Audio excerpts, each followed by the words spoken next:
was diagnosed with OCD when I was 16. I hid my OCD for a while, and that's why I didn't get diagnosed till 16. As things went on, I went through a situation in college where I was abused by coaches for my OCD, and that became a national story. And I think that situation didn't just help me grow in those moments, but years after too. OCD is heavy, right? I mean, it's just heavy to carry. Something I always say is just because I carry it well doesn't mean it's not heavy. When I brought the project Anxiety in Athletes to the ICDF, and so essentially what I wanted to build with the ICDF was this blueprint of resources, storytelling about sharing experiences with OCD, anxiety-related disorders, pushing that for the athletic realm.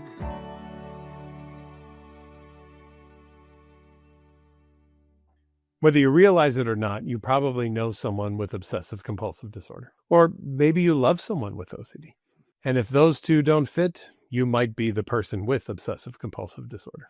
Because of this, OCD awareness is so personal for all of us. We hope that raising awareness will bring hope to everyone and their friends and their families who are affected by obsessive compulsive disorder. When we recognize what OCD really is, it offers us a couple of options. We can see the signs in ourselves and others much quicker. That can help to end a great deal of suffering.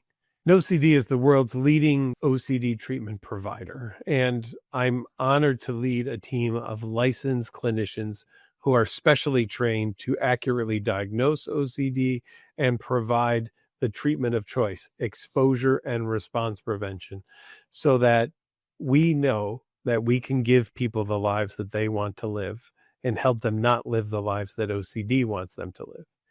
In addition to that, for OCD, it means applying the work that we do to other conditions that often come along with obsessive compulsive disorder, such as body-focused repetitive behaviors, tics, hoarding, anxiety disorders, mood conditions, trauma, and even body dysmorphic disorder.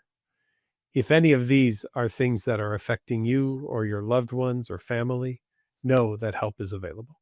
If you're looking for help, you can check us out at NOCD.com. That's NOCD.com.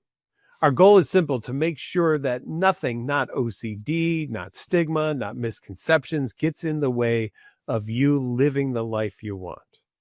You deserve to focus on things that bring you joy and meaning. Helping you is just personal to us. It's what we do. Hi, everyone, and welcome to another episode of the Get to Know OCD podcast. I'm Dr. Patrick McGrath, the Chief Clinical Officer for NOCD. Today, Tom Smalley is here with me. Tom, how are you? Good to see you. Good to see you too. I'm very, very excited to be here. Awesome. Well, we're glad you're here too. You do a lot of work in the area of athletics and working with athletes, and also with the International OCD Foundation. So why don't you share a little bit about yourself so that you can introduce yourself to everyone, and then we'll get into some Q&A. Yeah, definitely. So I was was diagnosed with OCD when I was 16. So, I mean, I guess I could start there. I was shortly after started speaking, and probably about years, I would say age 17, about my OCD. I think it's been such a major part of my recovery, the past decade now, speaking about OCD and addressing the stigma around it, which is pretty crazy to say it's been a decade. I mean, and when I think about how my story has evolved over those years of sharing it, it's different than what it was when I first started sharing it. But I do a lot of work in athletics, like you said. I'm a certified mental performance consultant. I own my own business, Struggle and Strength Performance. We help high performers, athletes, coaches, parents of athletes with managing performance anxiety and confidence, self-esteem, mindfulness, things that get in the way of everyday performance. So my psychology work is very much based in performance. I decided when I went to school that OCD was so close to home, and as much as I love advocacy work, I didn't want to be treating OCD because I felt like it would be tough for me to separate the two. And I give every clinician, I know so many amazing clinicians that have OCD and treat OCD, and I give them just so much kudos, and so I have such a high level of respect for them, because OCD is heavy, right? And it's just heavy to carry. Something I always say is just because I carry it well doesn't mean it's not heavy, right? And I know a lot of people feel that way too. But yeah, so I work mainly with athletes, high performers, and people that want to just address their mindset and improve their mental fitness. But yeah, I love everything sports. I love that world. And I love everything OCD advocacy. So being able to combine the work of athletics and my psychology, my love for psychology, and advocate for OCD in athletics and mental health and athletics in general has been definitely just really, really fulfilling. Awesome. Well, thank you for the work that you're doing, because obviously the more people out there trying to help those with OCD, the better, right? And especially for people who are well trained in what OCD is. And I'm assuming you've probably run into people who have gotten some pretty bad advice about OCD and how to help it. So how do you address that? How do you help people correct that and really learn about good evidence-based care for OCD?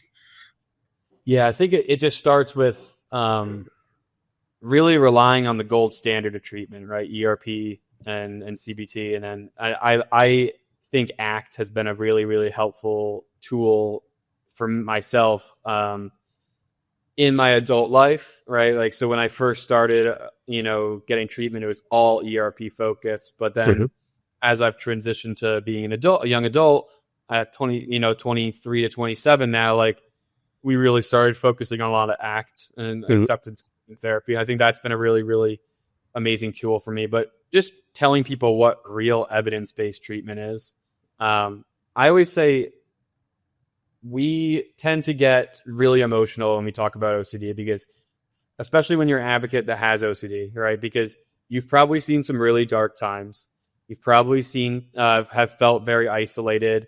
And when someone pokes fun, even if it's unintentionally, at OCD, it gets really frustrating, because it just feels like we're going backwards. But the reality is, like, these are really great opportunities. And I think leaning with that empathy of they just don't know better. Yeah. So that's how I address stigma. And then in terms of someone getting bad advice, I usually ask them, like, oh, what do you do in therapy? Right? Like, what do you do in treatment? And if their first response isn't making a hierarchy and exposure response, then I know that they haven't had effective OCD treatment. Right. And I think, we're getting to a point now where with NOCD and with the IOCDF and just so many different outlets of advocacy, we are getting to a point where we're getting the word out about what effective treatment is. But it is still so surprising at how many people go through 2 or 3 therapists that say they treat OCD and don't receive ERP. Yes. We could do a whole show on that one, but we're going to focus on you and your work today. But that might be an interesting thing to discuss at some point in the future. Your interest starting at age 17 to talk about OCD is really unique, because most people try to hide any mental health stuff, right? And think that if I admit to it, it shows a weakness in me, a detriment. And it's here's the other thing that I look forward to the day that this is done. It's okay to have a physical health issue, but it's not okay to have a mental health issue, right? And boy, when we destroy that stigma, that'll be a day I'll dance around and celebrate. You started early though in saying, no, we need to talk about this. What was the impetus of that, especially at 17, to decide to take a different path than most people would normally do?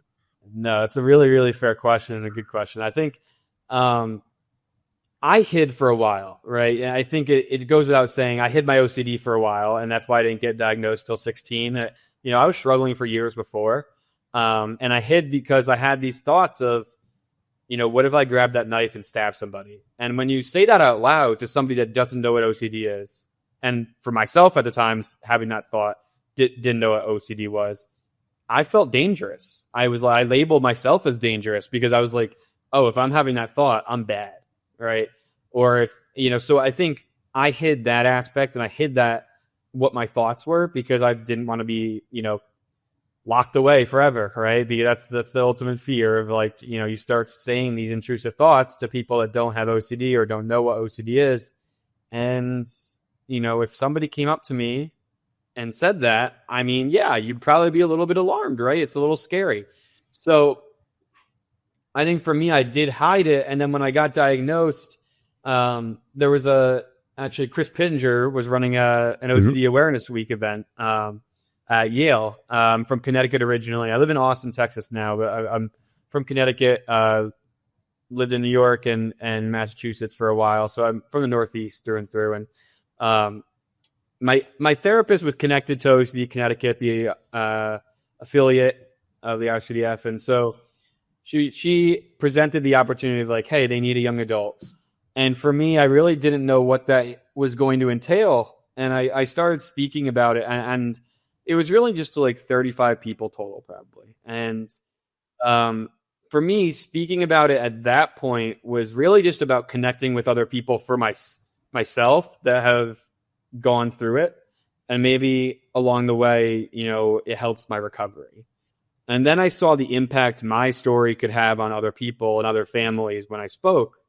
And it just, reminded me that I wish I had that when I was isolated and alone and wasn't talking about my OCD. And just reminded me that, wow, we have so much work to do. So fast forward, I went to my first IOCDF conference. I think I've been to every conference since that point. I went to my first conference, and Chris Tronson was running a talk. That guy, come on. Tronson. No. I love Tronson. He's one of my dearest friends. And I don't know what it was. I was there just with my dad. And that was the first time I had flown in a long time. Flew across the country to LA. The weekend was just so fulfilling. I'm 16, 17 years old, and I'm like, wow, like, you raise your hand and say a thought, and everybody has the same thought or something similar. Yeah. I've never felt more part of a community in my life. Right. And for some reason, I was just compelled to go up and share my testimonial, or testimony about my OCD. He was asking for audience participation, and it went better than I expected, was well received. And I leave the room, and he chases me out and he's like, hey, I'm Chris, I run the young adult track. We're looking for more speakers. And that's when it just took off. Awesome. And, I give all the credit to Chris for kind of plugging me in to some of those young adult tracks. And then, as things went on, I went through a situation in college where I was abused by coaches for my OCD, and that became a national story. And so my platform obviously expanded. Yeah.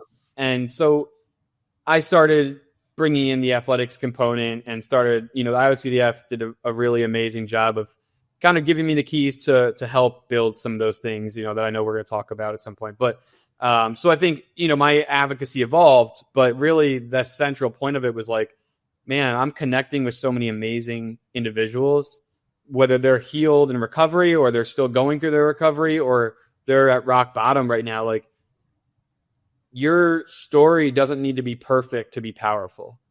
And that's what I realized in those moments was like, man, you don't have to be perfect to have an impact. You just need to be authentic and be you and share those experiences. And these people need this as much as I do. Yeah. So that's what just kind of carried that advocacy work. Have you met anyone who's perfect yet? I have not. I'm just curious if you have. Nah.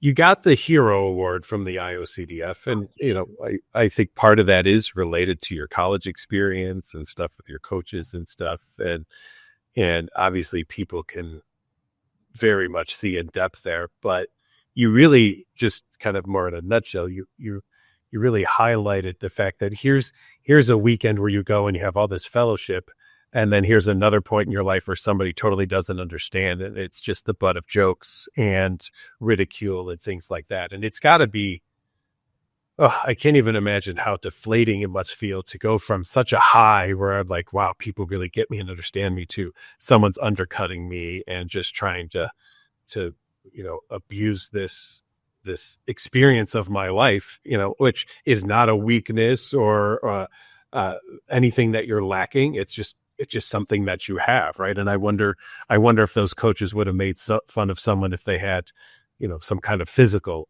issue that they had to, take a daily medication for.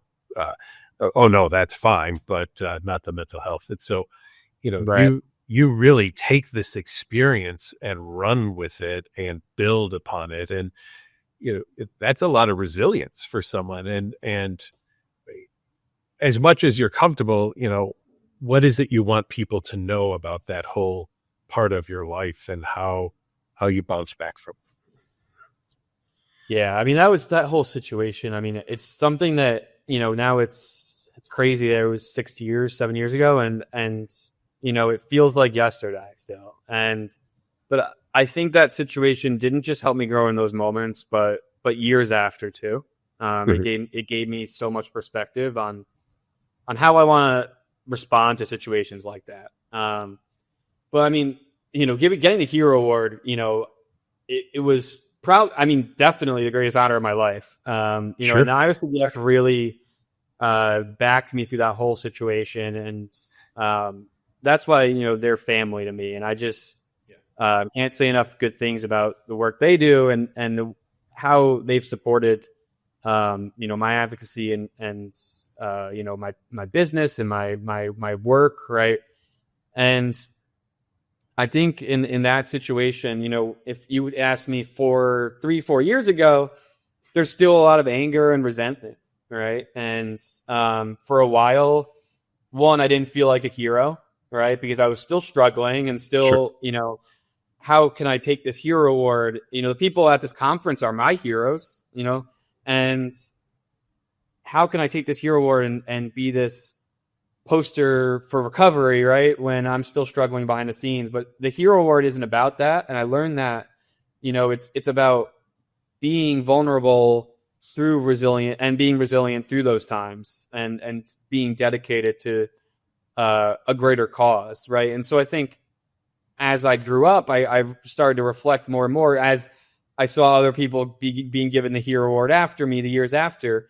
I did a lot of reflection on like, hey, the reason you got that was because you were vulnerable and showed up through those tough times. And I think that's what I want people to know about that situation, is that like, just because somebody is bullying you or bringing you down is like, you have that choice of still showing up as yourself and not letting somebody put you in a box.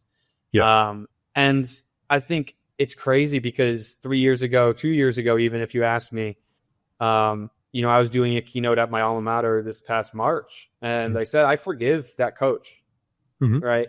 I don't forget it, right? I'll never forget the words and the everyday, what went on, but I forgive because I like to think of it as like, wow, how sad is it that individual didn't grow up with people that taught them how to treat other individuals, right? And be kind and show empathy. They clearly didn't have that in their environment growing up, and we're products of our environment, right? And so to an extent, so I try to look at that whole situation now with empathy of, hey, they just didn't understand how to support people and be kind. And listen, I mean, would I have said that 5 years ago, 6 years ago? No. Right. And if I ran into them to that, I don't know. Right. It would bring up a lot of feelings. Right. Sure. Because, you, like you said, you get to that, I got past high school and you go into college and you're like, oh, fresh start. I'm not the kid with OCD that's stepping on certain tiles and missing chunks of school at a time and making weird tics with faces, with facial tics and weird sounds. Like I don't have all these things that are labels on me. All of a sudden I can be this new person Yeah. And then you get that again, and it's like, oh, back to square one. Yeah. Right.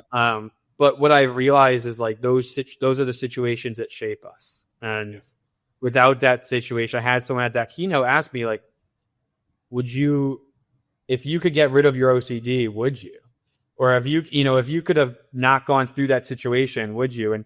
And yeah, I mean, like, OCD sucks, and it's, just to put it simply, right? And there's a lot of bad that comes with it. But like, I also say that, like, I wouldn't be the resilient person that I am today. I wouldn't be the person that has empathy for people of all demographics, all walks of life, welcoming them and being able to find common ground with anybody, right? Like, it just brought a level of sensitivity and empathy and resilience that I can't explain.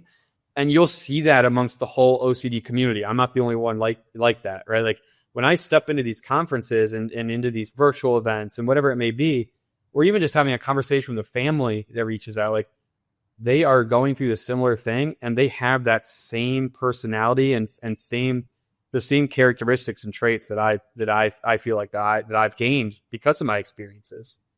So I think just overall, recognizing that people sometimes don't have they lack the skills because of maybe how they grew up, and trying to look at things from a different perspective of empathy. I think in today's world, especially, we can use empathy more than anything. What are your teachable moments for people when they misuse OCD? Right. I'm sure you still, if you say you have OCD, someone's going to say to you, "Oh, I have a little OCD too." Right. Or God, I wish I had a little OCD. I could really clean my house or something. How do you reply to those kinds of experiences? Yeah. Again, I mean, I think it's so funny because 10 years ago when I was just diagnosed, I was definitely more, I won't say aggressive, but emotional. Right. And when we speak with too much emotion and come off and start speaking loudly at somebody, people are then going to label you as like, oh, he's crazy. Like, look at that. Like, there he is. Right. And they get defensive. Right. So if someone says I'm so OCD and I'm like, oh, really? You have OCD? Yeah. Right. And like start spewing all this knowledge, they're not going to listen. Right. So like, what my approach now is like, hey, they have innocent ignorance. They don't know. Okay, I heard you say you have OCD. That's really interesting. I have OCD. What are your subtypes? And if they have no subtypes or they can't name certain thoughts, like, maybe they're not comfortable, but also they probably don't actually have real OCD, right? And so my thought process on educating people and kind of responding to those comments now is rooted in education. Good. And trying to take the emotion out of it. Mm-hmm. Because the minute you take the emotion out of it, they're like, wow, this person is really educated and really intelligent and really calm. I would have never known they deal with all these thoughts, right? And that's what real OCD is, right? The people in the OCD community I know so many intelligent people in this community, right? And, and it's like, hey, let's show that and let's push the education and the support instead of the abrasiveness or like emotional reaction. And I get that's tough when you're dealing with so much trouble underneath the surface with OCD and someone minimizes it, right? Like if somebody had diabetes and they made fun of their diabetes, they'd probably get pretty upset too, right? Sure. But I think if you can really root that response in education with a calm demeanor, people are going to be more apt to listen. And what's our common goal here? It's to educate and break down that stigma. So whatever way we can get them to listen is the best way. Yeah, I think that's great. I was walking through the airport a couple of weeks ago, and someone had a shirt on that said OCD. And I was like, all excited. And I started walking toward them like, oh, cool. And then I read the subtype and it said obsessive camping disorder. And I was just like, oh. And wow. if I didn't have a ride waiting for me, I might have stopped. But it was just, it hurts so much. It hurts so bad, right? Yeah. Those things. And I think what hurts really bad about that is that, like, we've made so much progress, right? And, I look at the past decade, I've been a part of this community, really, right? I mean, the information we've been putting out and the education, the research is just so advanced and improving rapidly. But you get instances like that, and it's very micro, focused, but it's like, oh gosh, like we still have T-shirts being made that say that, right? Yeah. So come on. Yeah. So it can feel deflating at times, right? And I think it's not to suppress those emotions of feeling frustrated when you see something like that. I mean, I remember the Target sweaters, obsessive Christmas disorder. Yeah. I wrote an article about it for the IOCDF, 6 years ago. And it was about how, holidays are tough. And then you see that. I mean, it's a slap in the face for people with OCD, but starting a riot and being upset about it, like, isn't the answer, right? Like, it's, hey, let's formulate a really educational public response to that, right? And I think that's where we're headed, and what I love seeing is those educated responses. Yes. So we get to 2021. You co-found the Anxiety in Athletes Initiative with the IOCDF. Tell us about that and what it does. Yeah. So, it's evolved and changed and shifted, but I'm really excited where it's headed now. Us signing the partnership with Allie Raisman. I spent some time with me and Callie Werner, spent some time with Allie and Zane Gonzalez, our Illumination Award winner. He's an NFL player. Allie was obviously multiple gold champion, gold medal. We had her on this podcast, actually. So, yeah. So, I mean, two phenomenal people. And, if you told me that, 10 years ago, or sorry, 5 years ago, 4 years ago, when I brought the project Anxiety in Athletes to the ICDF, that me and Callie would be standing in a room with Zane and Allie, really like chopping it up about our OCD experiences, I would have called you absolutely crazy, right? Like, sure. Yeah. But that was the goal, is highlighting those stories. And so when I was in grad school at the time, and the advocate program had really taken shape, and everybody kind of had this passion project. And for me, obviously, with what I went through and what I had seen as, I had worked at colleges and college athletic departments, 4 different schools at that point.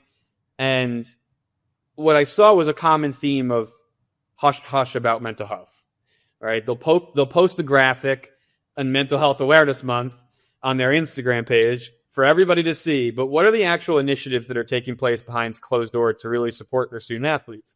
And the answer was very little. And so for me, it was, hey, we have anxiety in the classroom. And I took that model and said, hey, what about anxiety in athletes?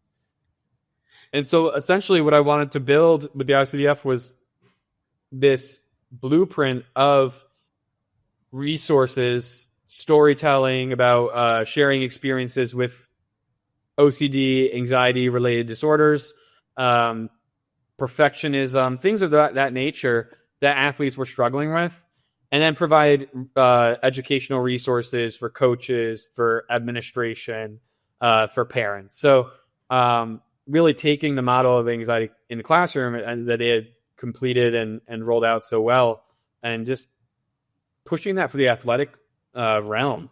And so it started with just getting a bunch of content from former athletes, current athletes, myself included, and Callie, and then building a separate website. And now we have that website living on the IOCDF homepage, and I know it's going to be more integrated in the years to come. We have some strategic plans for that, so I'm really looking forward to it. But really at the core, it's really, hey, here's a hub for people to come to where you're not feeling seen, you're not feeling heard, or you want to know if someone has had a similar experience. Well, here's an article on this. Here's an article on that. Here's some stories to inspire you. Oh, you're a coach not knowing how to, create an environment that encourages people to talk about mental health. Here's some strategies to help with that, right? And so giving coaches free resources and educational tools was really the priority. Fill us in on what are some of the unique challenges of OCD in athletes. What separates that out from some other groups? Yeah, I think the main thing that we see, and we really, with anxiety in athletes, another part was that stigma that we wanted to change, and that was another core focus of anxiety in athletes of that project, is changing the stigma of OCD and of anxiety and mental health in sports in general, right? And with OCD, there was a lot of people that would think that OCD helps performance. And while I see what their argument is, like, oh, well, you're putting in the work, you're getting in the reps, extra reps. What they don't realize is that, like, those extra reps, when you feel so isolated and bound to the court to get shots up because you're afraid your family's going to die in a car accident if you don't make the next 5 jumpers, or if you don't take an extra 1,000 makes on the court, right? Like, those aren't good reps that your body is actually training. And so, like, your cortisol levels, as we know with OCD, are so high, right? So it's not those, you're in fight or flight while you're just doing all this extra work. And overtraining is such a problem in sports already, in the culture of, like, hustle, work hard, Sure. right? You could actually hurt yourself by that much overtraining. It was detrimental physically and mentally. Mm-hmm. And so we really wanted to flip that script of, like, hey, OCD does not help performance, right? Yeah. Imagine if, Callie shares some really amazing examples of, when she was in Olympic trials, when she was at Rice as, an All-American cross-country runner. And she talks about how, like, imagine if I had actually, like, recovered properly because I wasn't, trying to get extra miles in or trying to do extra work, right? Or I wasn't focused on the wrong things during a race, right? Like, OCD doesn't help performance. No. OCD doesn't help anything, right? Like, so I think that was the first stigma we wanted to really flip, on its head. That's a great one to flip, right? I even remember hearing during COVID a newscaster say, wouldn't it be great if we all just had a little OCD because then we wouldn't get COVID, right? Right. Yeah. And it's like, that's what's stopping it, right? Yeah. There you go. We've solved it. Just a little OCD to everybody. Wow, look at that. Yeah, and I think that's where that stigma definitely we wanted to focus on. And then I think in terms of mental health and athletics, man, it's such a battle. I mean, I think, listen, we're seeing more organizations like Morgan's Message and the Hidden Opponent that are doing great things with building ambassador programs on college campuses. But I still don't think we do a lot at the grassroots level of, like, elementary school and middle school, because that's where the generations are going to grow up and understand, like, it's okay to talk about it. And I would like to see more influence of encouraging vulnerability at the grassroots level. But, I'll say it till I'm blue in the face. I know I've said this on probably 3 different podcasts at this point, but, these colleges and universities will pay their football coach to go 4-8, and they'll pay him $750,000 a year to be mediocre, but they won't pay someone $80,000 to $100,000 to be a sports psychologist just for the student athletes, right? Right. And that's where, like, hey, it's not about not having the funds. It's where you're allocating the funds. So how much does this matter to you, right? Are you more focused on your travel and gear budget? Yeah. Or are you more focused on supporting the holistic health and wellness of the student athletes? And maybe you'd be 5-7 or 6-6 if you did that instead of the 4-8. Exactly. Yeah, right. And that's the thing, right? It's like, hey, if you took even $75K of that coach's salary and put it towards some mental health and mental performance resources, maybe you'd see a better outcome for all the athletes and all the teams, right? And so it's just priorities and allocating, what is most important. And I think obviously, money drives a lot of different things, and revenue drives a lot of different things, especially in those major sport markets. But I think raising these concerns more and more has been at the focus of what I want to do. I hadn't thought about this until as you were describing it, but imagine if we said people who pray more because of scrupulosity are actually better at their religion. Right. Right? Makes no sense whatsoever. Right. Yeah. So those situations, right? They translate into other subtypes, right? Like OCD 100%. doesn't improve things, right? It doesn't improve our relationship with our faith. It doesn't improve our relationships, period, right? So I think just that was kind of baffling to me when I stepped into that realm of like, and what was tough was that there were some prominent athletes that didn't have proper education on OCD, saying they had OCD, and then like would say how much it helped them. And then once you get one, post from a major athlete, it just spreads like wildfire. So it's just, the IOCDF has done a really, really good job now of having really strategic and immediate responses to stuff like that.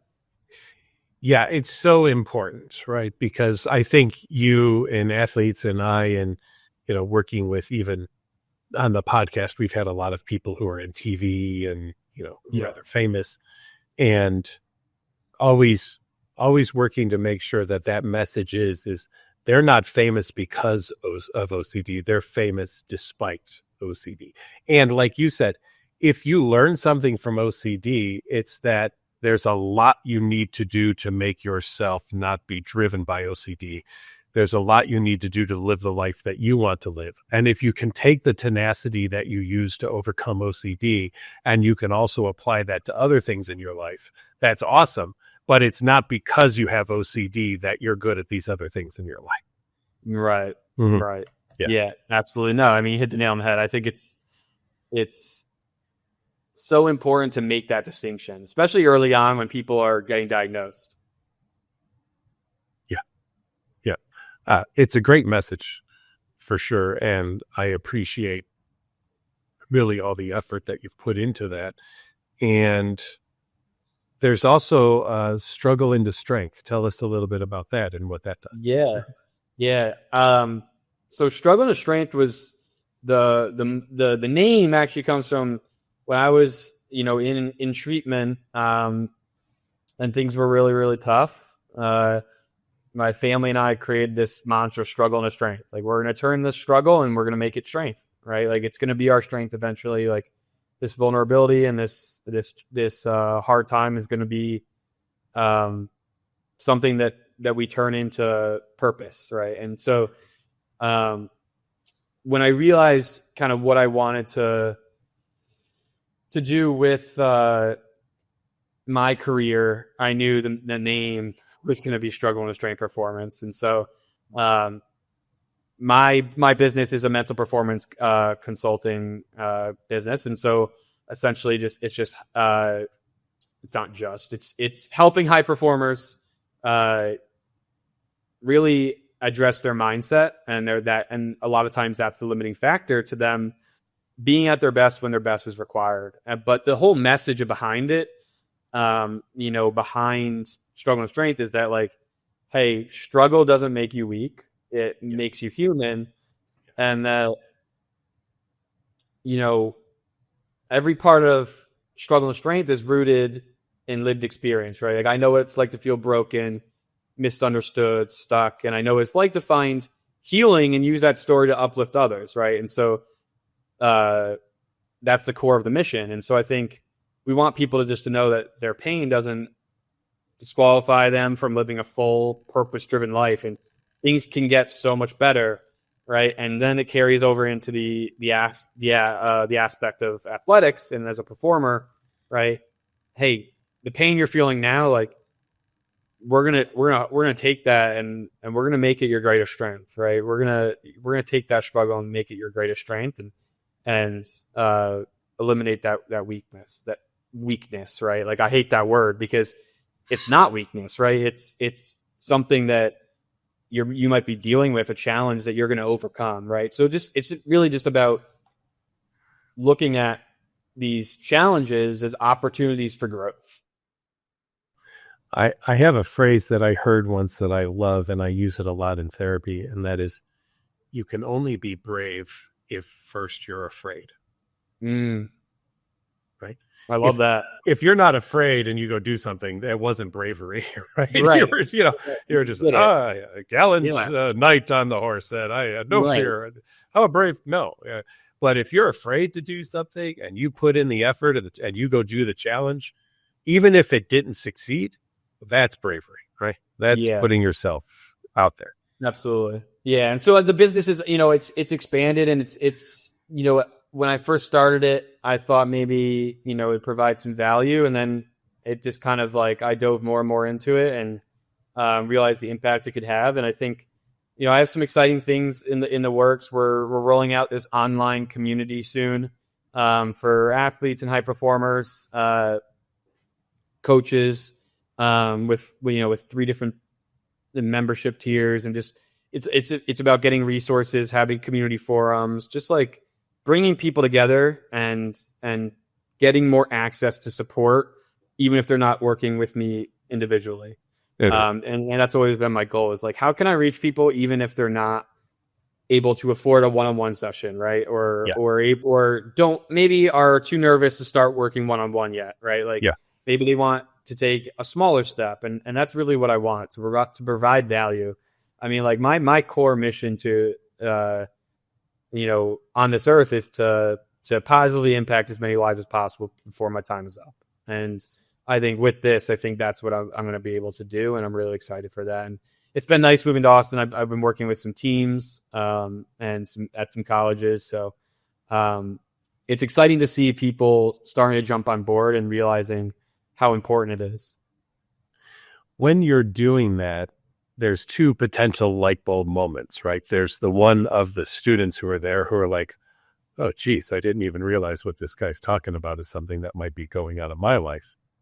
And then there's also the coach's light bulb moment of, oh, I had no idea, right, that this would even be a thing. Because I think we sadly have this notion that people who have a mental health issue can't do well physically in sports, or they just don't have the tenacity to put into this. And you're going out there to really prove that wrong, that is absolutely untrue. And no one should for a second hold on to a belief like that, right? Yeah, not at all. Not at all. I mean, I would argue that some of the people that do have some of our mental health issues or challenges or mental illnesses, like, have been phenomenal athletes because they have faced really challenging times, and when their back is against the wall, they know how to be resilient. Yeah, talking to Allie, talking to Zane on the podcast, you really got to see that of, again, people can be successful despite something, not, and you can learn to live with it. Part of your message, I think, is you've learned to live with OCD. And was it hard to approach that at first versus hoping to get rid of OCD, that a lot of people, when they start treatment, are like, oh, I just want this to be gone? And I always give the message out, I'd love that too. I just don't know how to do that, but I could definitely help you learn to live with it. And how have you adopted that into your life and then into how you coach other people? Yeah, I mean, I think for a while, OCD was my identity, right? And I think there's part of it that, because it consumes you, right? I was doing compulsions for 15 hours a day. When you start getting better and you get all that time back, you're like, who am I? Right. And so there's a whole another part of recovery that I think is arguably just as challenging, of finding who you are and finding what your views are on things, what your, it might not be the same as everybody in your family or in your friend circle. Right. But these are things like you don't even think of until you have time back. Right. And, or what you're interested in. You might not have the same hobbies as your family or friends, right? Like what your religion is, right? Like all these things. Who am I to my core, right? And so I think the identity portion is really challenging. But I think I also realized, early on that, like, hey, it's chronic, right? It's not something that we can cure. But I also don't, when I advocate and I talk, I never want to give off the impression that it's like, oh, I just live with this and just have to muscle through and push through every day. And every day is a battle. And right, like, listen, are some days pretty tough? Absolutely. Sure. Right. But I have support, and I have support from the community. I have support from therapy. I have support from my family and friends, and from my girlfriend. Right. So like, you find these people in your life, right? From my faith. So I think understanding that, like, hey, you can thrive. You don't just have to survive. And I think that's been a core pillar of how my story has kind of shifted, and how I tell my story and advocate is trying to provide more hope of, like, hey, I was doing 15 hours of compulsion a day. That leaves 9 hours for sleep, schoolwork, being a human being, everything else. Right. So like, and sleep's going to take at least 7 of those hours. Yeah, so you really had 2 hours. Right. Right. Yeah. Exactly. Yeah. Yeah. So I think, I want to make sure that, as I've evolved as a speaker, and, as I've done keynotes and different things, like, I want to make sure that hope is there too. Right. Like, and for people to know, like, hey, you can get better. It's going to take some work. Right. Like, nobody's going to do it for you. And that's like the problem is, like, some people want it done for them. And because it's hard, and the reality is, like, you can do hard things. Yes. And when you do, you're going to see how much of your life you can get back, and how many opportunities start opening up to you, because you see the world in a totally different light and in a totally different way. And I think a lot of people, do struggle with the fact that, like, advocacy is their whole life, and it's amazing, but who are you outside of OCD? And sometimes people get stuck in this, they don't necessarily want to do the work or recover because they're worried they're going to lose part of their identity. And really what happens is your identity just shifts to, now I can support more people in their recovery. And when you start looking at recovery as an opportunity to actually be able to speak about it more and help others at rock bottom, you start wanting to improve more. At least I did. Right? So I think there is this almost, worrying about who am I if my OCD is limited, and I start to be able to function very well, right? I think their lives and our lives actually open up more when you put in the work and you start realizing how much time you get back. Very inspiring stuff, Tom. Thank you. Where can people find you and see the work you're doing?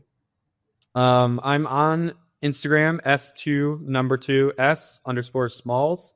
And then my website is struggleandstrength.com. And I will, if anybody wants to email me, I can answer emails as well. I can give that off to you guys as well. Great. We can link those. That's fine. Yeah. Mm-hmm. Well, thank you so much for having me. This was a conversation. Absolutely. And thank you. And thank you for the work you do, because I can speak all day as somebody who treats OCD, but that goes so far, right? And it's so powerful to have people with lived experience talk about, oh no, that it's true. What treatment can be helpful. You have to, and like you said, you have to put in the work. Right. Yeah. It isn't you just go to therapy and you're going to get better. It's kind of like a piano. You go to piano lessons and not be a good piano player if you don't practice between lessons. Right. But hey, but I went to piano lessons. So, Right. And I think that's, just circling back to, like, finding effective treatment, people like yourself, like people like the people we know in the community that really treat OCD effectively. They're going to give you homework to do on your own. They're going to give you assignments, and you're going to be able to carry those skills over into real life situations. Awesome. Well, thank you, Tom. We really appreciate your time today.